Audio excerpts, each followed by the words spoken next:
সেই নারী কতটা উত্তম নারী, যে নারীকে কোনো মানুষ ধোঁকা দিয়েছে, কষ্ট দিয়েছে, তার সতীত্বে আঘাত করেছে, তার চরিত্র নষ্ট করে তার জীবনের সমস্ত সুখকে কেড়ে নিয়েছে, বাট সেই নারী জাস্ট প্রতিশোধ না নিয়ে আল্লাহর দিকে তাকিয়ে মাফ করে দিয়ে নতুন জীবন শুরু করেছে।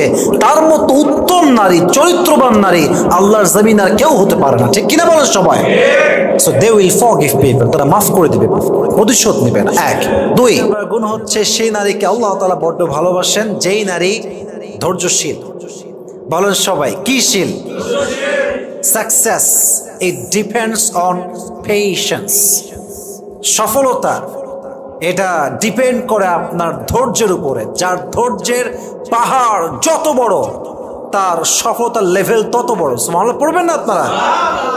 Sabr is about tightening your bond and relationship with Allah subhanahu wa ta'ala when you are doing a lot of hard work, when you are facing so many problems in your life, যখন কষ্ট করে কাজ করছেন, জীবনের সুখ নাই, খালি অশান্তি, খুব স্ট্রাগল, খুব পেইন, খুব প্রবলেম, প্রত্যেকটা মুহূর্তে যদি আপনি আল্লাহর উপরে ভরসা করতে পারেন, আপনি হচ্ছেন প্রকৃতপক্ষের ধৈর্যশীল বান্দা। সুবহানাল্লাহ পড়বেন না?